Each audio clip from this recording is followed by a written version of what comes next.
Barberton, Ohio, a small town with quiet streets, friendly faces, and secrets that no one wanted to say out loud. Behind the porches and quiet yards, something darker was growing. Something that would explode on Mother's Day weekend of the year 2000 and change one family forever. This is the story of Mickey Wilson and Eddie Rhodes, a story buried under rumors, fear, silence, and unanswered questions. A story a daughter has been fighting to get reopened for 25 years. And it all begins with a terrified 17-year-old girl running for her life down Bell Street, begging someone to call 911. When Dee walked up to her mother's house that night, she felt it immediately. Something was wrong. The back door was wide open. Mickey's dog was standing in the doorway, confused and quiet. His food bowl was empty. He hadn't even been fed. Only the kitchen light was on. Everything else inside the house was dark. Dee and her cousin Melinda stepped inside. The sheets that normally hung between the living room and the bedroom were tied back. The house felt still, too still. Dee walked toward the bedroom and turned on the light on the dresser. And that is when her world shattered. Her mother was lying still on the bed, and the first thing she saw were the pillows. A pillow over her mother's head, a pillow over Eddie's head. Dee didn't see any red fluid at that moment. She just knew something was terribly wrong. She shook her mom gently and said, "Mom, wake up, please wake up." But her mother was cold. Dee looked at Melinda standing in the makeshift doorway and said, "My mom is deceased." The moment she said it out loud, she broke. She panicked, cried, and ran out the door, sprinting down Bell Street to her Aunt Jackie's house while Melinda stayed behind, frozen in shock. Dee and Jackie rushed back to the house. The three of them, Dee, Melinda, and Jackie, walked into the bedroom together. Melinda lifted the pillow from Eddie's head. That was when they saw the wound, and the scene only became more confusing from there. Eddie's body was positioned in a way the human body cannot make on its own. His left arm was bent backwards toward his head in a way that is physically impossible. Both legs were broken. Both kneecaps were damaged. 16 bones in total were broken. The way he was found on the bed did not match the injuries he had. Nothing about how Eddie was positioned made sense. Not then, not now. While Aunt Jackie was standing outside waiting for help, Dee kept running back and forth in panic. She was overwhelmed, shaking, and terrified. And before the police arrived, she admitted to doing something out of fear and love. Dee went back into the house and gathered all the substance she could find. She said she did it because she didn't want her mom to get in trouble. Part of her, in that moment of shock, was still thinking her mom might somehow be alive. She acted out of fear, confusion, and instinct. But the nightmare didn't start that night. It started the day before. Dee visited her mom twice on Saturday, once earlier in the day, and again later that evening. During her daytime visit, she came to get $20 for the Cherry Blossom Festival. When she walked into the bedroom, she saw something she would never forget. The entire queen-sized bed was filled, edge to edge, with bricks of green wrapped in cellophane. And beside them was a stack of cash. She asked Eddie if she could have a little extra money. He told her no because the money wasn't his to give. Then he told her she needed to leave, but he didn't tell her why. He was nervous. He kept looking out the windows. He was paranoid. And according to what people whispered, Eddie had been told that somebody, or more than one somebody, was coming after him. He didn't want anyone around if something happened. Mickey was supposed to keep her grandson over the weekend, but Eddie told her that wasn't a good idea. With everything going on and the fear of whatever was headed their way, he didn't want Mickey's grandson anywhere near the house. He didn't want something happening to him. He didn't want something happening to Dee either. Dee and Eddie went into the kitchen to smoke because Mickey didn't want to see it. Before she left, Mickey told Dee not to stand by the windows. She didn't say why. Later that evening, Dee came back to the house again. Her mom was getting ready to go out, black jeans, white shirt, hair done. Eddie was in the same gray sweats, gray sweatshirt, and brown work boots he had been wearing earlier. Dee asked Eddie if he was going too. He snapped at her and said, "I don't need to go anywhere with your mom. She's nothing but a hoe." Dee flipped out, furious at the way he talked to her mother, then left the house angry. During that visit, Dee also saw Eddie's cousin and her son sitting on the couch. That same night, around 7 to 9 in the evening, a woman named Catherine and her husband Phil stopped over at Mickey and Eddie's.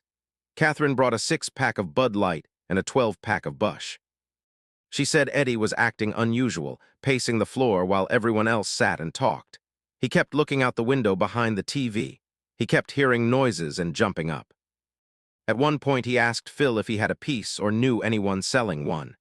Catherine noticed powder on a mirror Eddie was carrying around. There was loose green on the edge of the kitchen table, enough to roll about 6 dozen. All 4 of them smoked off a large roach. They talked about going out, but could never decide where. Catherine eventually asked to leave because Eddie's behavior made her uncomfortable. He kept saying strange things like he didn't know what life was about. He told her he had been awake for 2 days. She said it was the first time she ever saw him do powder. Catherine also said that earlier that week, on Friday morning around 6:30, Mickey and Eddie stopped by her place and asked if she needed a ride to work. She thought it was strange because she hadn't seen them since Thanksgiving. On the drive, Eddie even asked if she knew anyone who wanted any powder. Earlier in the afternoon that same Saturday, Michael and Richard had been at Mickey's house as well. They had been cutting trees at Michael's place and needed Eddie's truck, so they parked up at Mickey's. Michael dropped off his daughter at Jackie's house a couple doors down and then returned. Normally, Michael just walked right in, but this time the door was shut tight and hard to open. He had to push it with force. Richard stayed in the kitchen while Michael peeked into the bedroom. Mickey was curled up facing Eddie. Eddie was on his stomach with his boots hanging off the bed. Everything looked still, like they were asleep. Michael later said there were no pillows on their heads at that time. They left the house believing the 2 of them were sleeping, but many people never believed that part of Michael's story. For years, the rumor has been that Michael saw exactly what had happened to Mickey and Eddie, and he panicked. People believed he didn't want to be blamed. They believed he didn't want to see what he had seen. And they believed he put the pillows over their heads himself, not to harm them, but because he didn't want to face it and didn't want to be part of whatever just went down inside that house. And that is why, when Dee found them later that night, both Mickey and Eddie had pillows placed over their heads. Then there was Frankie, the last person believed to have seen them alive. On Thursday, Eddie had made Frankie strip naked because he thought he was wearing a wire. Eddie threatened him with a glass mug, and Frankie stripped. The next night, a little before midnight on Friday, Frankie went back to Eddie. Eddie was wearing only a towel, getting ready to take a bath. Mickey was walking out the door to get cigarettes. There was an 8-ball of powder on a plate. Frankie and Eddie did a couple lines and talked for a few minutes. Eddie told Frankie he'd meet him down at the white front bar. Frankie left before Mickey came back. Frankie went to the bar, but Eddie and Mickey never showed. On Sunday around 4 in the afternoon, Frankie and his girlfriend went to Eddie's again. No one answered. Frankie later told people he went back Saturday night because he wanted to buy powder to sell at the bar. Eddie spotted him some, and Frankie expected Eddie to show up later to collect the money, but Eddie never showed. Frankie said that when he went to the door that night, he told Eddie, "I can't be a part of this." Then either he stepped aside or left completely, and whoever was hiding off to the side where Eddie couldn't see them stepped forward and entered the house. No one knows who that person was, but if Frankie's story is true, then Frankie knows exactly who went inside that house. And to this day, no one knows whether Frankie walked away, whether he stayed nearby as a lookout, or whether he stood right there and watched everything unfold. After that, people in the neighborhood claimed that men in hazmat suits entered the house. That rumor spread because no fingerprints were found, no shoe prints, nothing under either victim's nails, but they did find one single hair on Eddie. A man named Randall said he saw a van leaving the house, but he couldn't remember when or what it looked like. A man named Vinny was believed to have some involvement and was interviewed. He implicated Sean and Jerry, but when Sean's home was searched, nothing was found. Neighbors had their own stories. One neighbor said she went to bed at 10 at night and didn't hear a thing, not even her dog's bark, and she said she always heard them. The mailman said people talked about Eddie owing $60,000 for Crystal. Someone else said they saw a car with a loud muffler around 3 in the morning. Another neighbor said they heard tires peeling out around 6 in the evening. Inside the house, the police found something chilling. There was a pile of photographs on a stand. On the back of one picture, someone had written in green crayon, "Mickey is dead, ha ha ha." Mickey loved her photos. She never left them scattered like that. Dee also noticed something strange about the ceiling. It had been freshly remodeled the day before, but the next evening it was torn apart. She never knew why. Upstairs, her bedroom dresser drawers were pulled out and her clothes were thrown everywhere. There were threats surrounding Eddie, too. He had been calling and writing to Gary's girlfriend while Gary was in prison. and after Eddie got out, he went to the stadium bar and ran into her. That night, Eddie flirted with her. Gary was the type of person people said you didn't cross. And Eddie had crossed him more than once. A man named Dave, who knew Eddie from work and prison, told the police something chilling. He said he once talked to a guy named Mike about people they both knew. When Eddie's name came up, Mike looked at him with a dead serious stare and said, "Eddie has a bullet waiting for him." More people came forward. Sean said that Jeremy and David asked him to help move 2 heavy bales from the woods into Vinny's house. When they cut one open, it was green. Vinny took some. David put the rest in his trunk. Sean said those bales were huge and extremely heavy. Jeremy later confirmed the people involved. Himself, Sean, Vinny, David, and David Jr. They said it had all been stolen from a nearby house. Then there was Paul, who met Gary in prison. Gary talked openly about being indicted for multiple unalivings. He bragged about people he had hurt. When Paul was released, Gary arranged for him to stay with his girlfriend for a short time. According to what was whispered, Eddie was supposed to do something for Gary while Gary was locked up. Gary paid him, but Eddie spent the money instead on a leather jacket for himself and possibly for Michael. Eddie never did what he was paid for, and then he flirted with Gary's girlfriend. Gary allegedly was furious. Sam, Mickey's son, was released from jail the next morning at 9. He believed Eddie was the target. He heard Eddie had 10 pounds of green taken from Brian. He heard that some kids from Norton had broken into a house and stolen between 50 and 70 pounds of green. He told the detective that the names being whispered were Brian, Jimmy, John, Jeff, and possibly Joe. Sam said Eddie usually had 1 pound at his house, not 10. He believed Jimmy and John had something to do with what happened to Eddie. Another rumor involved DJ, who said he heard from Jason that Brandon ended up with 15 pounds of stolen green. Eddie stole it from him, and Brandon knew what happened. A warrant was issued for Brandon, but he was never found. There was also someone from Eddie's family who tried to get answers. He asked questions, talked to people, tried to understand why Eddie was taken. Then he was beaten up, and a couple days later he was found unalived in a tree. The way he was found didn't match the idea that he did it to himself. The way the tree was shaped made no sense. People whispered, people questioned. But officially, nothing came of it. And then there was a reporter named Ryan. He had just moved to Barberton with his wife and their 2 small children. He was new to town and had just started working for the Barberton Herald. After hearing about Mickey and Eddie's case, he told Dee he wanted to help. He wrote 1 article and promised there would be 6 or 7 more. He wanted to dig deeper. Ryan went to the police station expecting a full file. Something organized, something ready. Instead, the officers looked at him like they didn't even know what he meant. Nothing was pulled, nothing was prepared. It was like the case didn't matter. Ryan was upset. He said a case like this should be on someone's desk every day. He couldn't understand why nothing was being done. And then suddenly he was gone. He disappeared from Barberton. No goodbye, no explanation, no more articles. No follow-up with Dee. One day he was promising the truth, and the next, no one ever heard from him again. After everything else, there was the history of the house itself. Long before Mickey and Sampson ever lived there, another man had taken his own life inside that house. When Sampson moved in, he had to rip out drywall and flooring that was still stained with red fluid from that earlier tragedy. People whispered that the land was cursed, that the property carried a darkness long before Mickey ever lived there. 13.5 years before Mickey was unalived, her husband Sampson was unalived inside that same house by his best friend Ronald.